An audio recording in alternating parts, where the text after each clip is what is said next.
ọ na-adị ka ọsha ekutazina maka ụya mana ya ma nkọwa tata ma ọ bụ na-akọ maka ụya.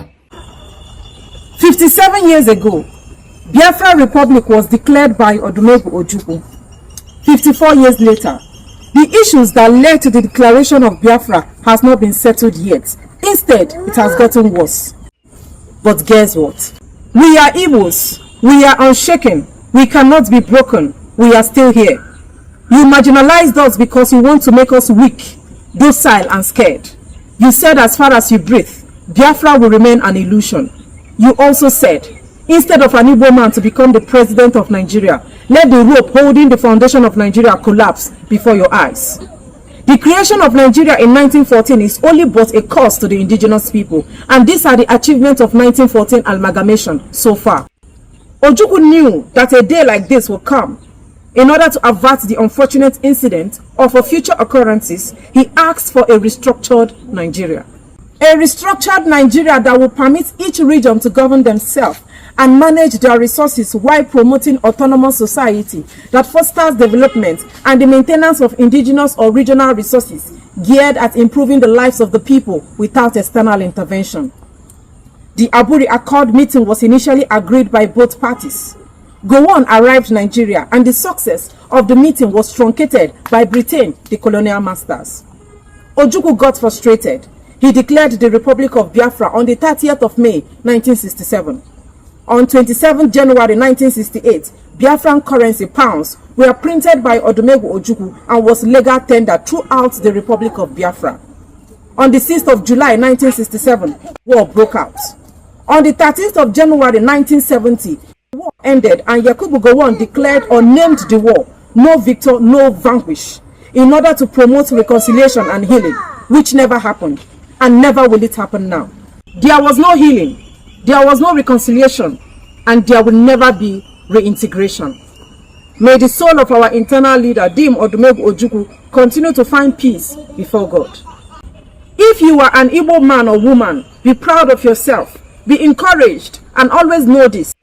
The reasons why every tribe despises the Igbos is contained in this piece. Every tribe, which includes the North, the South, and the West, don't want to have anything to do with the Igbos. They don't want to associate with the Igbos. They don't want you to tag them with the Igbos. The reason is contained in this piece. It will surprise you to find out why the Igbos are the most hated in Nigeria. I know you are very anxious to find out why all the tribes in Nigeria are picking on the Igbos for no justifiable reason. Let's find out. First, the Igbo tribe is a unique tribe in Nigeria and Africa at large.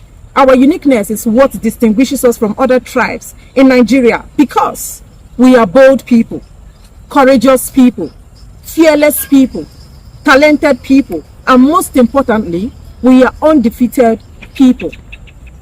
Our women are the most beautiful women in Nigeria and by extension, the whole of Africa. That is why some refer to us as angels that fell from the sky, probably because of our brown and white shining skin color. Our women are too beautiful to a fault and hardworking to the core. That is why men from other tribes in Nigeria always marry from Igbo land. If you want to have rest of mind, marry an Igbo woman. If you want to live long, marry an Igbo woman. If you want to eat good food, marry an Igbo woman. Igbo women are the best when it comes to keeping to the sanity and sanctity of marriage, adhering to the rules and regulations therein. Igbo woman has this natural or magical power of turning a poor man into a wealthy man overnight because she knows how to manage money, she knows how to make money, and she equally knows how to spend money. She carries that grace of knowing how to make money to her husband's house. Igbo woman stays forever with her husband in any condition or situation. For her, it is for better and for worse. Igbo men.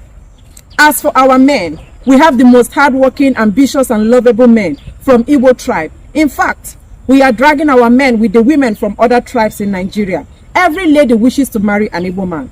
The Igbos produces billionaires than any other tribe in Nigeria. Go and verify.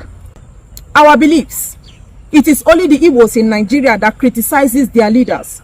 We throw our useless leaders stones and chastises them for their wrongdoings without hesitation. our traditional rulers. Our Igbo's are not left out of the equation. We ensure our elders speak in the interest of the people and not in the interest of their empty, hungry, bloated stomach. Unlike the other tribes in Nigeria who pampers their criminal leaders and protect their criminal traditional rulers. Our food. If you have not tasted Igbo food, you have not started eating good food, I assure you. Igbo women are the best cook in Nigeria and Africa, followed by Calabar and the others. If you have not married an Igbo woman, you are missing the sweetness of marriage. They know we are just too good. That is why they pick on us at every point in time. They took away everything from us, starved us in 1967 to 1970 genocide, gave our billionaires only 20 pounds after the Nigerian Biafran Civil War, spearheaded by General Yakubu Gowon and his Yoruba counterpart, Obafemi Awolowo. But after all their plans against us, we still remain the most successful tribe in Nigeria. There is a saying that anywhere you go and you don't find an Igbo man there, run. Run for your dear life because nothing is happening. I will not be surprised if the Igbos can be found in Pluto, Saturn, Jupiter, Mars, to mention but a few. We are special people. We are special tribe. We don't look like what we have been through. Anywhere you find the Igbos, give us some accolade and flowers. We actually deserve it and even much more.